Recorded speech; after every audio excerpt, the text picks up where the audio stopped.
ಕೈಯಿಲ್ಲದ ಕುಂಬಾರರು ಮಾಡಿದ್ರು 3 ಮಡಿಕೆಗಳ 2 ಬಡಕು ಒಂದಕ್ಕೆ ಬುಡವೇ ಇಲ್ಲ. ಕೈಯಿಲ್ಲದ ಕುಂಬಾರರು ಮಾಡಿದ್ರು 3 ಮಡಿಕೆಗಳ 2 ಒಡಕು ಒಂದಕ್ಕೆ ಬುಡವೇ ಇಲ್ಲ. ಬುಡವಿಲ್ಲದ ಮಡಿಕೆಗೆ ಹಾಕಿದ್ರು 3 ಅಕ್ಕಿ ಕಾಳ 2 ಹಂಜಕ್ಕಿ 1 ಬೇಯಲೇ ಇಲ್ಲ. ಬುಡವಿಲ್ಲದ ಮಡಿಕೆಗೆ ಹಾಕಿದ್ರು 3 ಅಕ್ಕಿ ಕಾಳ 2 ಹಂಜಕ್ಕಿ 1 ಬೇಯಲೇ ಇಲ್ಲ. ಬೇಯಲಿಲ್ಲದ ಅಕ್ಕಿಗೆ ಬಂದರು 3 ನೆಂಟರು, ಇಬ್ಬರು ಉಣ್ಣರು ಒಬ್ಬಗೆ ಹಸಿವೇ ಇಲ್ಲ. ಬೇಯಲಿಲ್ಲದ ಅಕ್ಕಿಗೆ ಬಂದರು 3 ನೆಂಟರು, ಇಬ್ಬರು ಉಣ್ಣರು ಒಬ್ಬಗೆ ಹಸಿವೇ ಇಲ್ಲ. ಹಸಿವಿಲ್ಲದ ನೆಂಟರಿಗೆ ಕೊಟ್ಟರು 3 ಟೊಣಪೆಗಳ 2 ತಾಕವು 1 ತಾಕಲೇ ಇಲ್ಲ. ಹಸಿವಿಲ್ಲದ ನೆಂಟರಿಗೆ ಕೊಟ್ಟರು 3 ಟೊಣಪೆಗಳ 2 ತಾಕವು 1 ತಾಕಲೇ ಇಲ್ಲ. 1 ತಾಕಲೇ ಇಲ್ಲ. 2 ತಾಕವು 1 ತಾಕಲೇ ಇಲ್ಲ. ಮುಳ್ಳು ಕೋನೆಯ ಮೇಲೆ 3 ಕೆರೆಯ ಕಟ್ಟೆ, 2 ತುಂಬದು 1 ತುಂಬಲೇ ಇಲ್ಲ. 2 ತುಂಬದು 1 ತುಂಬಲೇ ಇಲ್ಲ.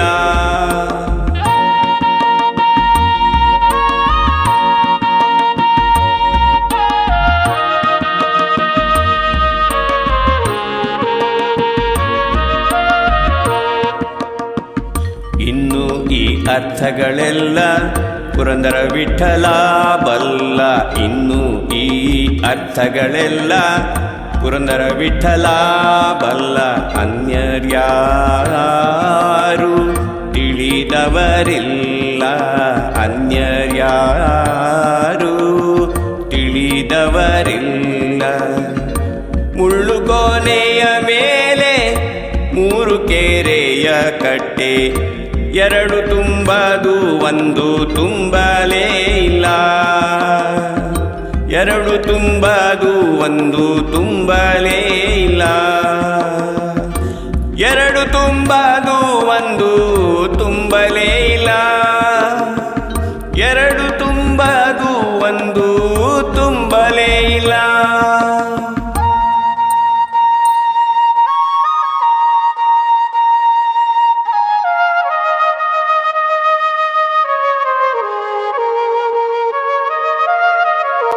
ಇದೀಗ ಕೊನೆಯ ಭಾಗ. ಹಾಡಿನ ಅಂತ್ಯ ಚರಣಗಳರಿವು ಪ್ರಾಮುಖ್ಯವಿದಿಲ್ಲಿ.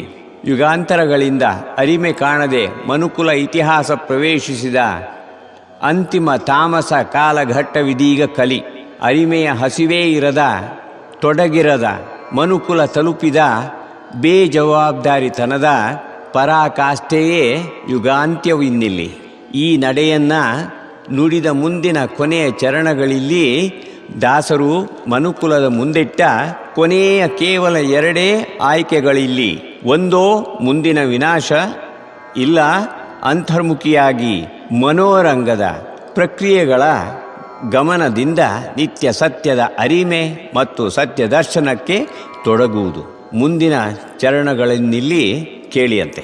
ಬುಡವಿಲ್ಲದ ಮಡಿಕೆಗೆ ಹಾಕಿದ್ರು 3 ಅಕ್ಕಿ ಕಾಳ, 2 ಹಂಜಕ್ಕಿ 1 ಬೇಯಲೇ ಇಲ್ಲ. ಹಂಜಕ್ಕಿ ಅಂದರೆ ಬೇಯದ ಅಕ್ಕಿ ಅಂತ. ಬೇಯದಿದ್ದ ಅಕ್ಕಿಗೆ ಬಂದರು 3 ನೆಂಟರು, ಇಬ್ಬರೂ ಉಣ್ಣರು ಒಬ್ಬಗೆ ಹಸಿವೇ ಇಲ್ಲ. ಹಸಿವಿಲ್ಲದ ನೆಂಟರಿಗೆ ಕೊಟ್ಟರು 3 ಟೊಣಪೆಗಳ 2 ತಾಕವು 1 ತಾಕಲೇ ಇಲ್ಲ. ಇನ್ನೂ ಈ ಅರ್ಥಗಳೆಲ್ಲ ಪುರಂದರ ವಿಠಲ ಬಲ್ಲ. ಅನ್ಯರ್ಯಾರೂ ತಿಳಿದವರಿಲ್ಲ. ಇಲ್ಲಿ ಚೆನ್ನಾಗಿ ಆಲಿಸಿಯಂತೆ. ತ್ರಿಗುಣ ಜೀವಾತ್ಮರು ದ್ವಾಪರದಿಂದ ಕಲಿಗೆ ಪ್ರವೇಶಿಸಿದ್ದ ಇಂದಿನ ಇತಿಹಾಸ. ತ್ರಿವಿಧ ರೀತಿಯಲ್ಲಿ ಪ್ರಯತ್ನಿಸಿದರೂ ತ್ರಿಗುಣ ದಾಟದವರು. ತ್ರಿಗುಣ ಪ್ರತ್ಯಾರೋಪಣೆಗೊಂಡ ಅಹಂಭಾವವು ಇನ್ನೂ ಅರಿಮೆಯಾಗದೆ ತ್ರಿಗುಣಾತ್ಮಕರಾಗಿ ಅಹಂಭಾವದ ಬಂಧನದೊಳಗೆ ಉಳಿದವರು. ಇದನ್ನೇ ದಾಸರು 3 ತುಂಬದ ಕೆರೆಗಳೆನ್ನುವುದನ್ನು ಒಗಟಿನಲ್ಲಿ ತೋರಿದ ಬಗೆ. ಲೋಕದ ಕೇವಲ ಕೆಲವು ಸಾತ್ವಿಕರಷ್ಟೇ ಗೀತಾರ್ಥದಂತೆ ತಾವು ಅರಿತವರಾಗಿ ಕರ್ಮದಲ್ಲಿ ತೊಡಗುತ್ತಾರೆ. ಅಂತ್ಯದಲ್ಲಿ ಸೇರಿದ್ದು ಸ್ವರ್ಗಾದಿ ಮಿತಿಯೊಳಗಿನ ಚೌಕಟ್ಟೆ ಹೊರತು ಆಚೆಗಿನ ನಿಸ್ಸೀಮ ಅರಿಮೆಯ ಲೋಕವನ್ನಲ್ಲ. ರಾಜದಂಪತಿ ಧೃತರಾಷ್ಟ್ರ ಗಾಂಧಾರಿಯವರು ರಾಜ್ಯಮೋಹ, ಸತಿಮೋಹ, ಪುತ್ರಮೋಹ, ಯುಕ್ತವಲ್ಲದ ಅಧಿಕಾರ ಮೋಹದ ಕೇಡಿಗೆ ಬಿದ್ದವರಾಗಿ ಜನ್ಮವೇ ನಷ್ಟವಾಯಿತು. ಸ್ವಸ್ವರೂಪದಲ್ಲಿ ಹೊಂದಿದ್ದು ಗಂಧರ್ವ ಸಾಯುಜ್ಯವೇ ಹೊರತು ನಿತ್ಯ ಸತ್ಯದ ಚಿರ ಅರಿಮೆಯನ್ನಲ್ಲ. ಅರಿಮೆ ಬಯಸದವರಾಗಿಯೇ ಹೊಂದಿದ್ದ ಆ ನಷ್ಟ. ಇನ್ನು ದುರ್ಯೋಧನ ತನ್ನ ಪ್ರಾಯಮದ, ಅನ್ನಮದ, ಅರ್ಥಮದ, ರೂಪವೈಭವ ಮದಾದಿಗಳಿಂದ ರಸಿಕ ಭ್ರಾತರ ಮೋಹದಿಂದ ಕಲಿ ಎನಿಸಿ ಯುಗಪುರುಷನ ಪಟ್ಟವನ್ನೇ ಏರಿದನೇ ಹೊರತು ಅರಿಮೆಯ ಸುಳಿವಾಗಲಿ, ಹಸಿವೆಯಾಗಲಿ, ಒಲವೂ ಆಗಲಿ ಹತ್ತಿರವೂ ಬರದ ಕಲಿ ಇವನು. ಇನ್ನು ನಮ್ಮ ಮುಂದಿನ ಕಾಲಘಟ್ಟ ಹಿಂಸಾತ್ಮಕ ಪ್ರಕ್ಷುಬ್ಧತೆಗೆ, ಸ್ವಾರ್ಥ ಚಿಂತನೆಯಲ್ಲಿ ಮಾತ್ರವೇ ಎಚ್ಚುತ್ತಿರುವ ಮನುಷ್ಯರ ಅಹಂಭಾವ. ಈ ನಿರಂತರ ದುರವಸ್ಥೆಯ ಅಂತಿಮ ಸ್ವರೂಪವೇ ಯುದ್ಧ ಮತ್ತು ವಿಭಜನೆಗಳು. ಅರ್ಜುನ ಹಿಂದೆ ಹಲುಬಿದ್ದ ಕೌರವರಿಂದ ಲೋಕದಲ್ಲಿ ಯಾವನಿಗೂ ಉಪಕಾರವಾಗಿದ್ದಿಲ್ಲವಂತೆ. ಎಂಥ ಸ್ವಾರ್ಥದ ಬದುಕು!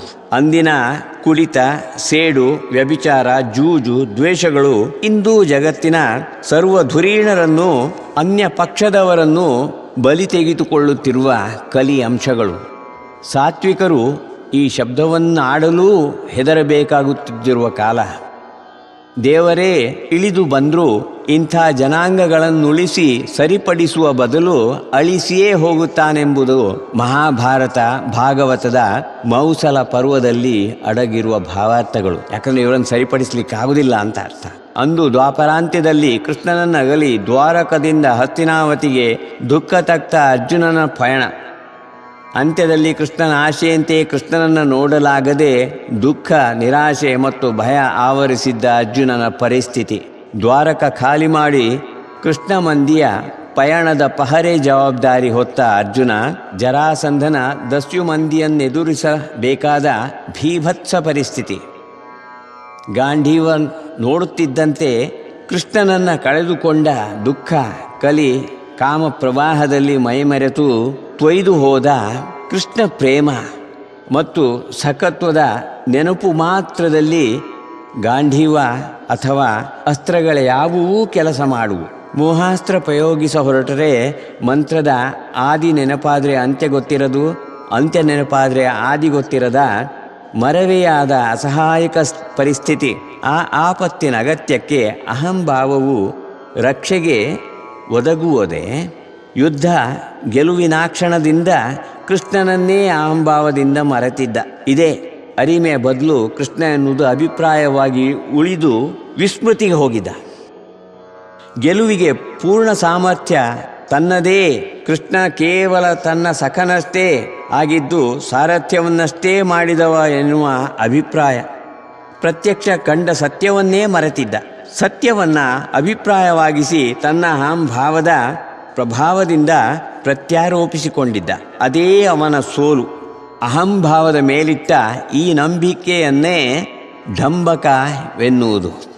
ಶ್ರೀಕೃಷ್ಣನೇ ನಿಂತು ತನ್ನ ಗೆಲುವಿಗಾಗಿ ಕರುಣಿಸಿ ಅನುಗ್ರಹಿಸಿದ್ದ ತನ್ನ ಮನಸ್ವಸ್ಥತೆಯ ಆ 18 ದಿನಗಳ ಕಾಲಾವಧಿಯ ಚೌಕಟ್ಟೆನ್ನುವುದನ್ನು ಅರ್ಜುನ ಅರಿತಿರಲಾರನಾಗಿದ್ದ. ಅದೇ ಅಹಂ ಮುಸುಕು. ಅಷ್ಟೇ ಅರ್ಜುನ ಗೆಲುವಿನಲ್ಲಿ ನಂಬಿದ್ದ ಅಲ್ಪ ಸುಖಾವಧಿಯೂ ಸಹ. ಅದೇ ಅಲ್ಪ ಬುದ್ಧಿ ಎನ್ನುವುದು. ಅಷ್ಟೇ ಅಹಂಭಾವದ ಮಿತಿ ಎನ್ನುವುದನ್ನಿಲ್ಲಿ ಅರಿಯಬೇಕು. ಇದುವೇ ಪಾಂಡವರ ಅರಿಮೆಗೇ ಬಂದಿರದ ಕಾಲಸ್ವಭಾವವು. ಇದು ಕಾಲಸ್ವಭಾವ. ಕಾಲವು ತನ್ನ ನಿರಂತರ ಪ್ರವಾಹದಲ್ಲಿ ಪಾಂಡವರಿಗೆ ತನ್ನ ಪ್ರಭಾವದ, ತನ್ನ ಉದ್ದೇಶದ ಅರಿಮೆಗಾಗಿ ಕರುಣಿಸಿದ್ದ 18 ದಿನಗಳ ಅಪೂರ್ವ ಅವಕಾಶವದು.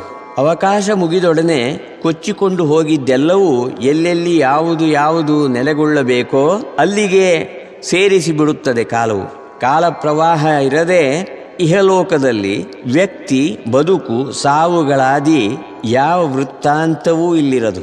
ಕಾಲವೇ ಭಗವಂತ. ಯಾವುದನ್ನೂ ಬಹುಕಾಲ ಇರಗೊಡದೆ ಇರುವಷ್ಟರಲ್ಲಿ ಅದಕ್ಕರ್ಥ ನೀಡುತ್ತಾ ಅದು ಮುಗಿಯಲಿ ಬಿಡಲಿ ಉದ್ದೇಶದ ತನ್ನ ಅವಕಾಶ ಮುಗಿದೊಡನೆ ಸೇರಬೇಕಾದ್ದನ್ನೆಲ್ಲ ಸೇರಿಸಿ ಬಿಡುತ್ತಾ ನಡೆಯದೇ ಬಿಡುತ್ತದೆ. ಕಲಯತಿ ಇತಿ ಕಾಲಃ, ಸೇರಿಸುವುದು ಅಥವಾ ಎಣಿಸುವುದು ಎಂಬ ಅರ್ಥ ಇದಕ್ಕೆ. ಮನುಷ್ಯ ಜೀವಾತ್ಮರಿಗೆ ಇದು ಕಾಲವು ಮಾನಸಿಕತೆಯಾಗುವಿಕೆಯ ಮೊದಲು ತಮ್ಮ ಜನ್ಮ ಸಾರ್ಥಕ್ಯವನ್ನು ಮಾಡಿಕೊಳ್ಳಬೇಕೆನ್ನುವುದಿಲ್ಲಿ ನಮಗೆ ಪಾಠ. ಇದೇ ಕಾಲ ಮಾನಸಿಕತೆಯಾಗದಂತೆ ಎಚ್ಚರವಿರಬೇಕೆನ್ನುವುದೂ ಸಹ.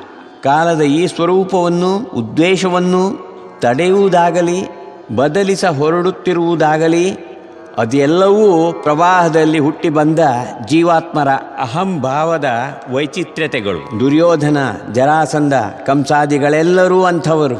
ಆದರೆ ಎಂಥ ಬಲಾಢ್ಯನನ್ನು ಕಾಲವೇ ಮುಗಿಸಿಬಿಡುತ್ತದೆ. ಅದಕ್ಕೆ ಸಮಾನ ಬೇರೆ ಯಾವ ಬಲವೂ ಇರದು. ಆ ಕಾಲ ಬಲನೇ ಶ್ರೀಕೃಷ್ಣ. ಆಸ್ತಿಕರಿಗದು ದೇವರೆಂದು ಕರೆಯಬೇಕಾದ ಸತ್ಯ, ನಾಸ್ತಿಕರಿಗದು ಕಾಲವೆಂದು ಒಪ್ಪಲೇಬೇಕಾದ ಸತ್ಯವು. ಕಾಲಮೂಲಮಿದಂ ಸರ್ವಂ ಜಗದ್ಬೀಜಂ ಯುಧಿಷ್ಠಿರ, ಕಾಲ ಏವ ಸಮಾಧತ್ತೆ ಪುನರೇವ ಯದ್ಯಚ್ಛಯ. ಸೃಷ್ಟಿಸುವುದೂ ಅದೇ, ರಕ್ಷಿಸುವುದೂ ಅದೇ, ಕೊನೆಗಾಣಿಸುವುದೂ ಅದೇ.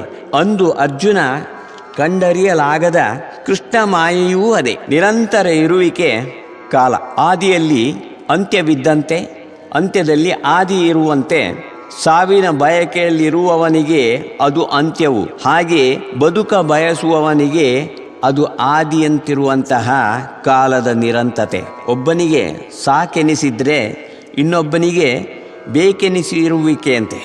ಆದರೆ ಕಾಲಪ್ರವಾಹ ತನ್ನಷ್ಟಕ್ಕೆ ತಾನೇ ಒಳ್ಳೆಯದು ಕೆಟ್ಟದ್ದು ಆಗಿರುವುದಿಲ್ಲ. ಜಗತ್ತಿನಲ್ಲಿ ಪ್ರಜೆಗಳು ಬಿತ್ತುವ ವಿಚಾರ ಬೀಜಗಳ ಫಲಗಳನ್ನೇ ಕಾಲಪುರುಷ ಅಸ್ತು ಎನ್ನುತ್ತಾ ಪ್ರವಹಿಸುತ್ತಿರುವವನು.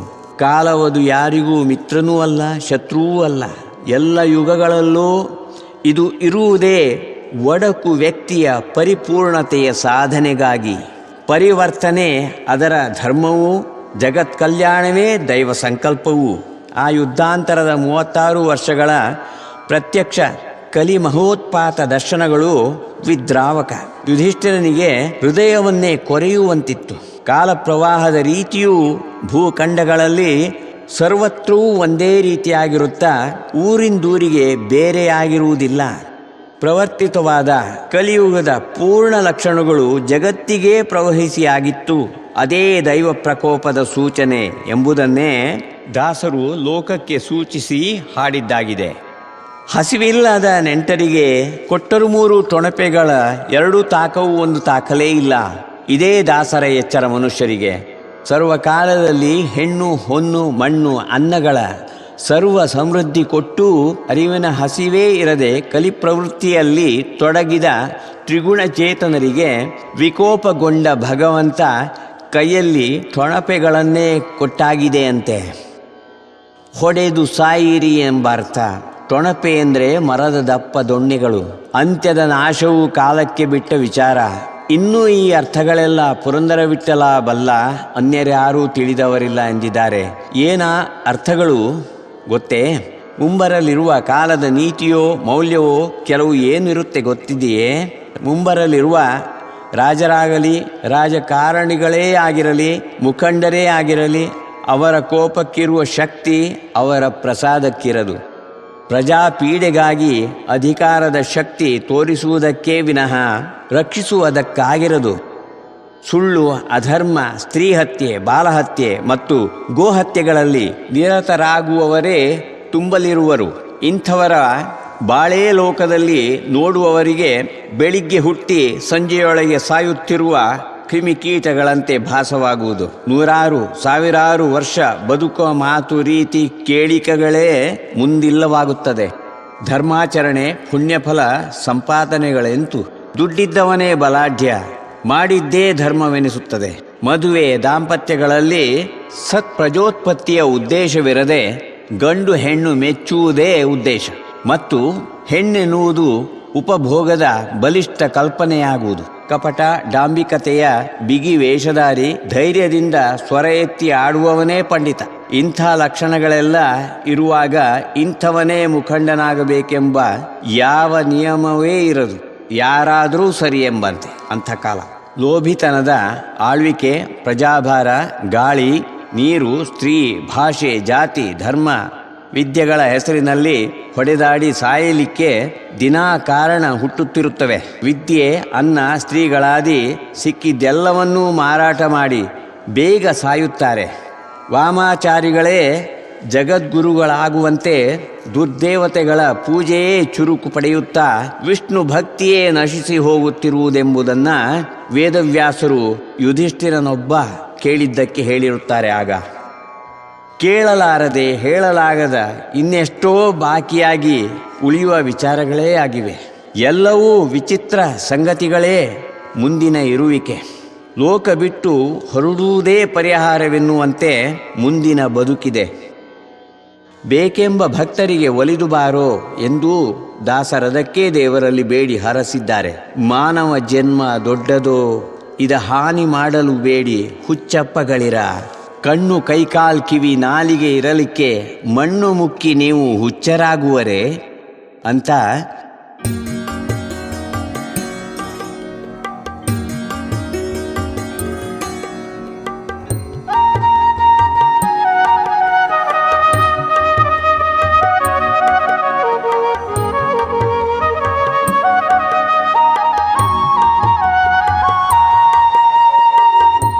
ಮಾನವ ಜನ್ಮ ದೊಡ್ಡದೋ ದೊಡ್ಡದೋ, ಈತ ಹಾನಿ ಮಾಡಲು ಬೇಡಿ ಹುಚ್ಚಪ್ಪಗಳಿರ. ಮಾನವ ಜನ್ಮ ದೊಡ್ಡದೋ ದೊಡ್ಡದೋ, ಕಣ್ಣು ಕೈಕಾಲ್ ಕಿವಿ ನಾಲಿಗೆ ಇರಲಿಕ್ಕೆ ಮಣ್ಣು ಮುಕ್ಕಿ ನೀವು ಹುಚ್ಚರಾಗುವರೆ. ಕಣ್ಣು ಕೈಕಾಲ್ ಕಿವಿ ನಾಲಿಗೆ ಇರಲಿಕ್ಕೆ ಮಣ್ಣು ಮುಕ್ಕಿ ನೀವು ಹುಚ್ಚರಾಗುವರೆ. ಹೆಣ್ಣು ಮಣ್ಣಿಗಾಗಿ ಹರಿಯ ನಾಮಾಮೃತವ, ಹೆಣ್ಣು ಮಣ್ಣಿಗಾಗಿ ಹರಿಯ ನಾಮಾಮೃತವ, ಉಣ್ಣದೇ ಉಪವಾಸ ಇರುವರೆ ಮರುಳರೆ. ಮಾನವ ಜನ್ಮ ದೊಡ್ಡದು ದೊಡ್ಡದು, ಕಾಲನ ದೂತರು ಕಾಲ್ಪಿಡಿದೆಳೆವಾಗ ತಾಳು ತಾಳೆಂದರೆ ತಾಳುವರೆ. ದಾಳಿ ಬಾರದ ಮುನ್ನ ಧರ್ಮವ ಗಳಿಸಿರೋ, ದಾಳಿ ಬಾರದ ಮುನ್ನ ಧರ್ಮವ ಗಳಿಸಿರೋ. ಹಾಳು ಸಂಸಾರದಿ ಸಿಲುಕಲು ಬೇಡಿ, ಹಾಳು ಸಂಸಾರದಿ ಸಿಲುಕಲು ಬೇಡಿ. ಮಾನವ ಜನ್ಮ ದೊಡ್ಡದೋ ದೊಡ್ಡದೋ, ಈತ ಹಾನಿ ಮಾಡಲು ಬೇಡಿ ಹುಚ್ಚಪ್ಪಗಳಿರ. ಮಾನವ ಜನ್ಮ ದೊಡ್ಡದೋ ದೊಡ್ಡದೋ.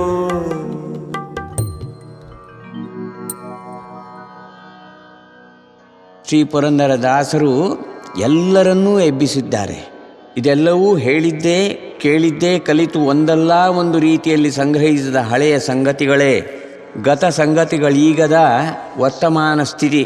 ಆದ್ದರಿಂದ ಬದುಕು ನಿಜ ವರ್ತಮಾನದಲ್ಲಿರದೆ ಗತ ಸಂಗತಿಯಲ್ಲೇ ಇರುವುದು. ಮಾನಸಿಕತೆಯಾದ ಗತ ಸಂಗತಿಯಿಂದ ಮನಸ್ಸು ಸ್ವತಂತ್ರವಾಗಬೇಕು ಮೊದಲು. ಅದಕ್ಕಾಗಿಯೇ ಕಾಲ ಸ್ವಭಾವದ ಕುರಿತಾಗಿ ಮತ್ತು ಅದು ಮಾನಸಿಕತೆಯಾಗುವಿಕೆಯ ಕುರಿತಾಗಿ ಹೇಳಿದೆ ಇಲ್ಲೀಗ. ಮನೋಪ್ರಕ್ರಿಯೆಗಳಲ್ಲಿ ಈ ವಿಚಾರವನ್ನು ಅಳವಡಿಸಿ ಅರಿತೆವು ಎಂತಾದರೆ ಅಲ್ಲೇ ಅದರ ಬಿಡುಗಡೆ ಮತ್ತು ವರ್ತಮಾನ ಸತ್ಯದ ದರ್ಶನವಿದೆ. ಈ ಅನ್ವೇಷಣೆಯ ಉದ್ದೇಶವಾಗಿಯೇ ಶ್ರೀ ಮಧ್ವಾಚಾರ್ಯರು ಮತ್ತು ದಾಸರು ಪರಂಪರೆಯಾಗಿ ಬಂದಿರುವುದು. ದಾಸರ ಜೀವನ ಸತ್ಯದ ಪಥದಲ್ಲಿರುವುದು. ಈ ಮುಖ್ಯಾಂಶವನ್ನೇ ಭಕ್ತಿ ಮತ್ತು ಶರಣಾಗತಿಯಿಂದ ಸುಲಭವಾಗಿ ನೋಡಿ ಎಂದು ಹಾಡಿದವರು. ಕೇಳಿಯಂತೆ. ಸತ್ಯದ ಪಥದೊಳಗಂಬಿಗ ಪರಭಕ್ತಿ ಹುಟ್ಟನು ಹಾಕಿ ಅಂಬಿಗ, ಮುಕ್ತಿದಾಯಕ ನಮ್ಮ ಪುರಂದರ ವಿಠಲನ ಮುಕ್ತಿ ಮಂಟಪ ಕೊಯ್ಯೋ ಅಂಬಿಗ. ಅಂಬಿಗನ ನಿನ್ನ ನಂಬಿದೆ, ಜಗದಂಬಾರಮಣನ ನಂಬಿದೆ. ತುಂಬಿದ ಹರಿಗೋಲಂಬಿಗ, ಅದಕ್ಕೊಂಬತ್ತು ಛಿದ್ರಗಳು ಅಂಬಿಗ. ಸಂಭ್ರಮದಿನ್ನೋಡಂಬಿಗ, ಅದರ ಇಂಬು ನೋಡಿ ನಡೆಸೋ ಅಂಬಿಗ. ಅಂಬಿಗನ ನಿನ್ನ ನಂಬಿದೆ, ಜಗದಂಬಾರಮಣನ ನಂಬಿದೆ. ಮನುಷ್ಯನ ಮನೋರಂಗವೇ ಮುಕ್ತಿಯ ಮಂಟಪ. ಕೊನೆಯ ಒಂದು ಮಾತನ್ನು ಕೇಳಿಯಂತೆ, ಮರೆಯಬಾರದ್ದನ್ನು ಅಹಂಭಾವದಿಂದ ಮರೆತರೆ ಅದು ಸೋಲು. ಮರೆಯಬೇಕಾದ್ದನ್ನು ಮರೆಸಿ ಉಪಕಾರ ಮಾಡುವವನೂ ನಾನೇ. ನನ್ನನ್ನು ಮರೆತರೆ ಎಲ್ಲವನ್ನೂ ಮರೆತಂತೆ. ಅದೇ ಪತ್ತ ಸ್ಮೃತಿ ಜ್ಞಾನಮಪೋಹನಂಚ ಎಂಬುದೇ ಕೃಷ್ಣನ ಮಾತು. ನಡೆಯಬೇಕಾದುದೆಲ್ಲವೂ ಅವನಿಂದಲೇ ನಡೆಯುವುದು ಎಂದು ನೆನೆಯುತ್ತಿರುವವನು ಗೆಲ್ಲುತ್ತಾನೆ. ಅದೇ ಅರಿಮೆಯೂ ದೇವರೂ ಸಹ. ಇತಿ ಸಮಾಪ್ತಿ. ಶುಭಮಸ್ತು ನಿತ್ಯಂ. ಮುಳ್ಳುಕೋನೆಯ ಮೇಲೆ 3 ಕೆರೆಯ ಕಟ್ಟೆ, 2 ತುಂಬದು 1 ತುಂಬಲೇ ಇಲ್ಲ. 2 ತುಂಬದು 1 ತುಂಬಲೇ ಇಲ್ಲ. 2 ತುಂಬದು 1 ತುಂಬಲೇ